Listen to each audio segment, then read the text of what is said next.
Cartels don't work. Hi, I'm Dave Arnott, the Christian Economist. Well, our subject today is brought to us by a Wall Street Journal article dated July 2, 2020, and the headline reads, Saudis threaten new oil price war with OPEC brethren.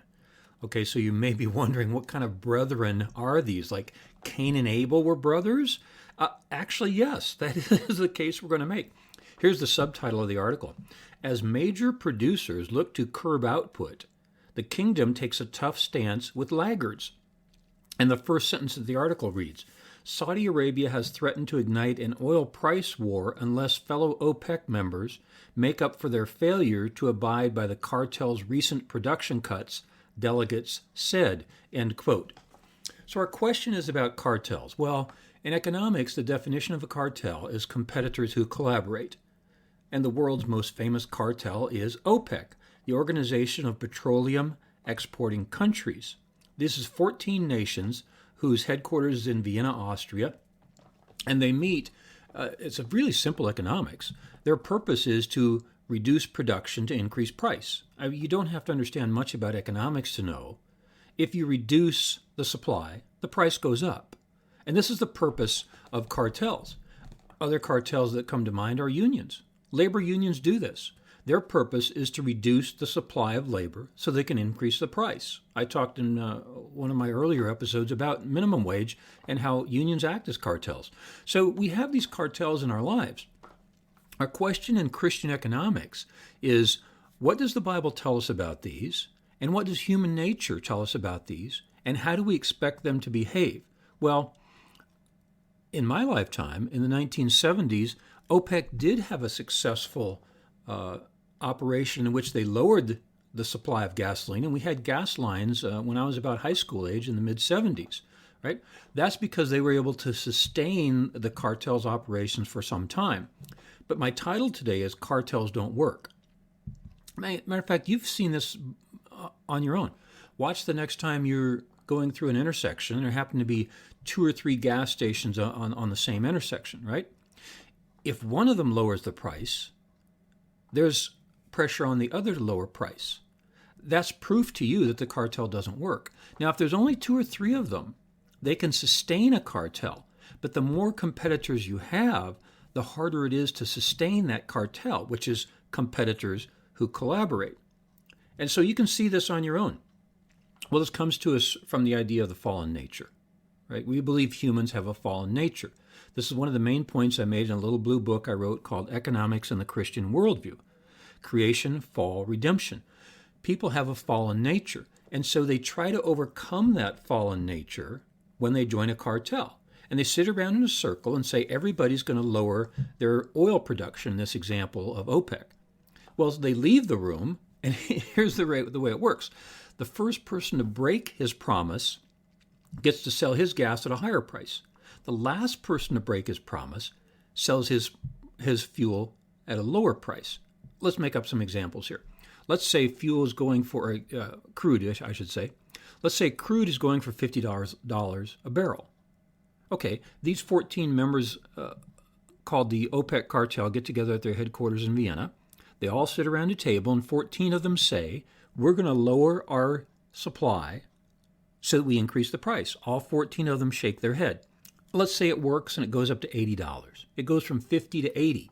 Okay, the first person to break his promise and sell more crude at the $80 price gets to sell it at 80. The second guy has to sell his at 79. Are you following me? Simple supply and demand. The third guy to break the promise sells it at 78. The fourth at 77. The fifth at 75, and it's on its way down. So do you see how cartels work against human nature? See, this is, so often in my teaching, I use this example of the Greek god named Sisyphus. He rolled a stone up a hill, and then he went home. He came back the next morning, the stone was at the bottom of the hill. See, this helps us understand human nature. So if you understand, does the ball naturally roll uphill or naturally roll downhill? Well, gravity forces the ball downhill. Cartels try to push that ball up the hill. They're working against human nature. And they come back the next day and find out what? Gravity has pulled the ball down. Well, in this example of Sisyphus, Gravity is economic behavior, called the fallen nature. That's why in economics, we study human behavior. Matter of fact, one of the key first books in economics was written by Ludwig von Mises in 1949. It was called Human Action. Why? Because in economics, we study human action. And if you can understand human behavior, and you can understand what's natural, the ball rolling up the hill or down the hill, well, of course down the hill is natural. Now just match that with human behavior, and you know what to predict. You know what the outcome will be.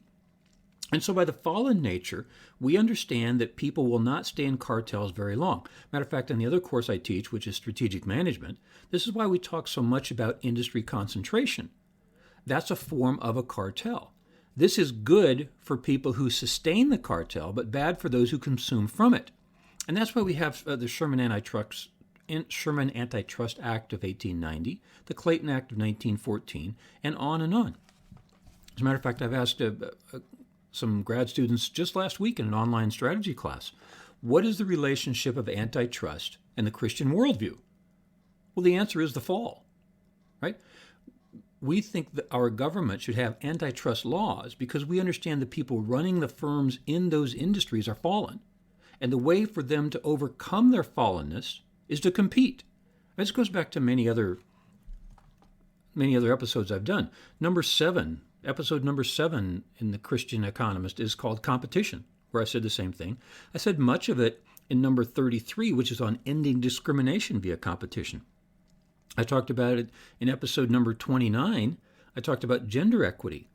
There was discrimination against women, but it can't sustain very long because competition will make it go away. You can't do this. You cannot sustain a cartel. Competitors will not collaborate for the long period because their self-interest, their fallen nature, tends to make them want to sell that oil at $80 and not wait until it goes back down to $50, right? Here's an example in my life, as a matter of fact, talking about the 70s. There's another example from the 70s. Richard Nixon drew his people around him into a cartel. John Dean, H.R. Haldeman, John Ehrlichman, George Mitchell, they all took kind of a, excuse me for using the term, kind of a blood oath, saying, look, nobody tells that we were the ones really behind the robbery at the Watergate building. Nobody tells. How long did that cartel last? See, this is a really prime example. Cartels don't work. It brings to mind John 8:32. Know the truth, and the truth will make you free. So as soon as they got out of that room, if my memory is correct, John Dean was the first one to squeal, and then they all squealed in order. I mean, squealed meaning telling the truth. You can't sustain a cartel. So this brings us to the life of Jesus, which we as Christians are very interested in. All right? There was a cartel, money changers in the temple court. This is where we see Jesus at perhaps his angriest point, where he physically throws things around and orders people out. And in Matthew 21:13, he said, my house, that's the most interesting part, by the way, my house shall be called a house of worship for all nations. There's an episode coming up soon in the Christian Economist about immigration, and we're going to talk about that phrase again. My house shall be called a house of worship for all nations, which is about immigration, but today our subject is a cartel.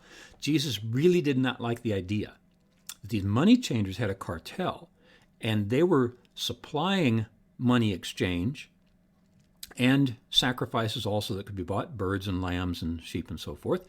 But they had a cartel, and Jesus did not like that. And that's why he broke it up.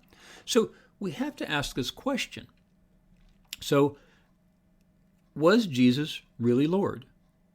Well, here's the best proof. Now that we understand human nature, we know that he had 12 apostles.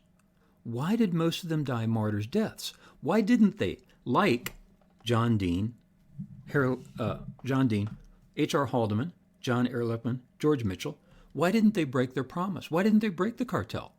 Well, they didn't because there was nothing to break. I mean, so if Jesus was just a good magician and he put it all on, wouldn't the apostles know this? And wouldn't they, when they were about to lose their life, say, oh, sorry, it was just a joke, we made it all up?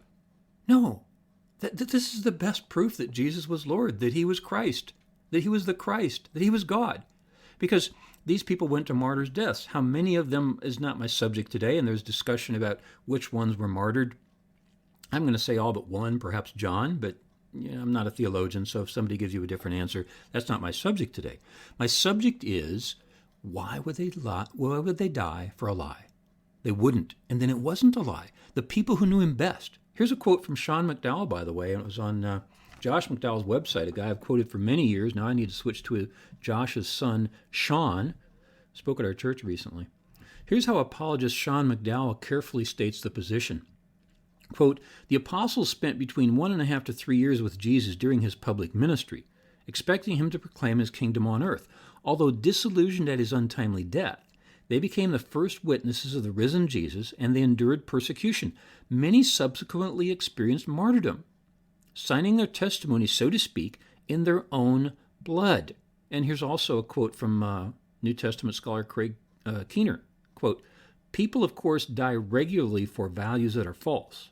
They do not, however, ordinarily die voluntarily for what they believe is false. Intentional deception by the disciples is thus implausible. The people who knew him best and saw him day to day for 1.5 to 3 years believed him. They formed the only cartel that has survived. Because in human nature, cartels don't work, but with Jesus they did. Why? Because it wasn't a cartel. They were not competitors. There was no skin to be saved because they believed. They saw him. They lived with him. They knew him. They were totally convinced that Jesus was the Christ. Because outside of that one, cartels don't work. I'm Dave Arnott, the Christian Economist, where our slogan is, fear God, tell the truth, earn a profit. See you next time.